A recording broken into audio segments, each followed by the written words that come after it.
Autopilot. Posted by Scarjo. Have you ever forgotten your phone? When did you realize you'd forgotten it? I'm guessing you didn't just smack your forehead and exclaim damn apropos of nothing. The realization probably didn't dawn on you spontaneously. More likely, you reached for your phone, pawing open your pocket or handbag, and were momentarily confused by it not being there. Then you did a mental restep of the morning's events. Shit. In my case, my phone's alarm woke me up as normal, but I realized the battery was lower than I expected. It was a new phone and it had this annoying habit of leaving applications running that drain the battery overnight.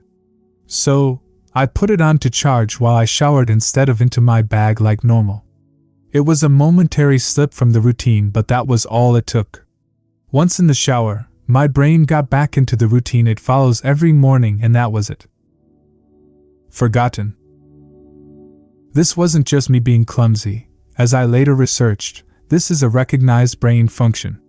Your brain doesn't just work on one level, it works on many. Like, when you're walking somewhere, you think about your destination and avoiding hazards, but you don't need to think about keeping your legs moving properly. If you did, the entire world would turn into one massive hilarious QWOP cosplay. I wasn't thinking about regulating my breathing, I was thinking whether I should grab a coffee on the drive to work. I did. I wasn't thinking about moving my breakfast through my intestines, I was wondering whether I'd finish on time to pick up my daughter Emily from nursery after work, or get stuck with another late fee. This is the thing, there's a level of your brain that just deals with routine, so that the rest of the brain can think about other things. Think about it. Think about your last commute. What do you actually remember? Little, if anything, probably. Most common journeys blur into one, and recalling any one in particular is scientifically proven to be difficult. Do something often enough and it becomes routine.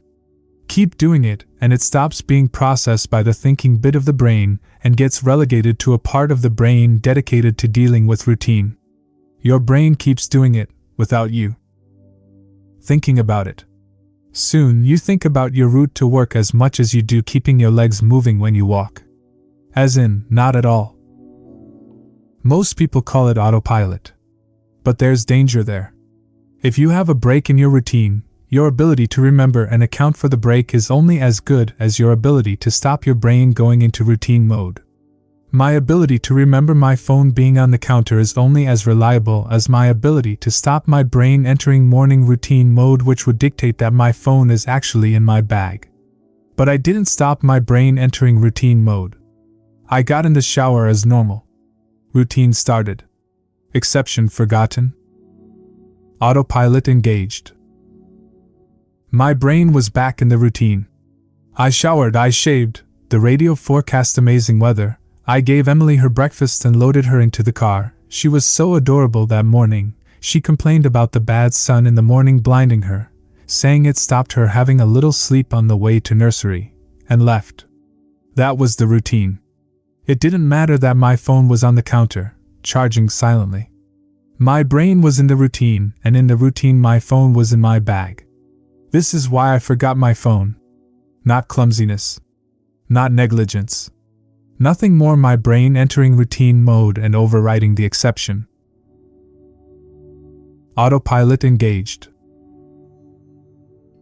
I left for work. It's a swelteringly hot day already. The bad sun had been burning since before my traitorously absent phone woke me.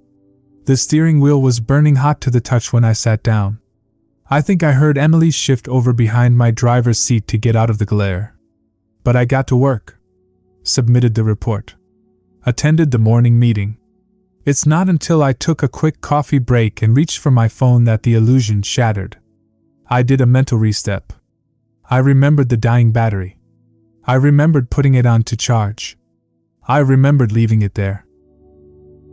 My phone was on the counter. Autopilot disengaged.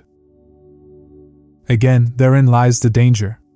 Until you have that moment, the moment you reach for your phone and shatter the illusion, that part of the brain is still in routine mode. It has no reason to question the facts of the routine.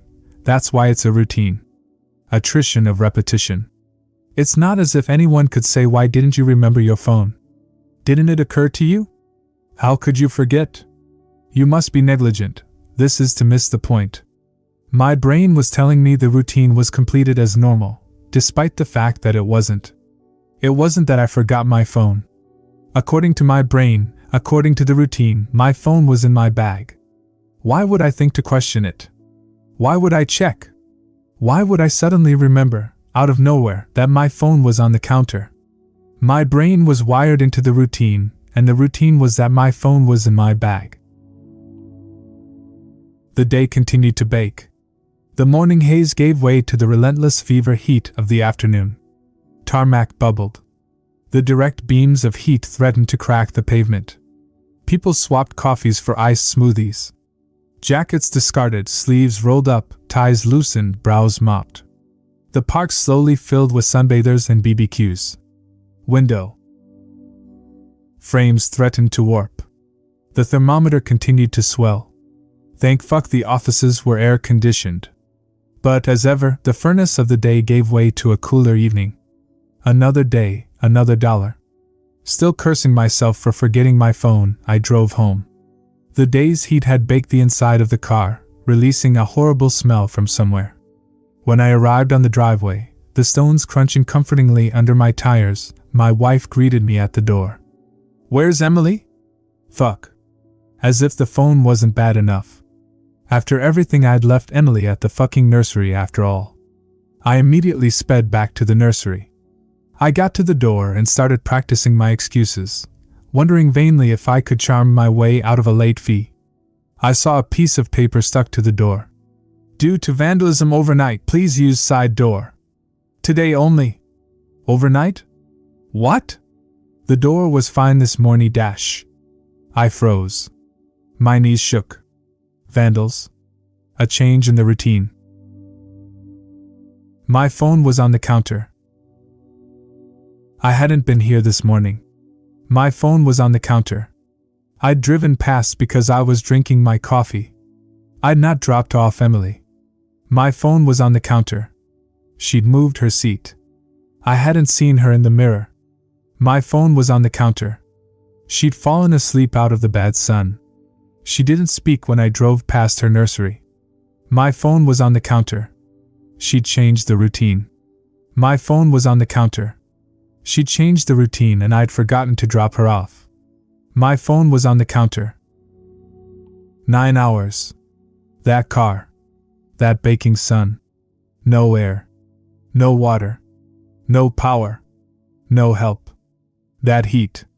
A steering wheel too hot to touch. That smell. I walked to the car door. Numb. Shock. I opened the door. My phone was on the counter, and my daughter was dead. Autopilot disengaged.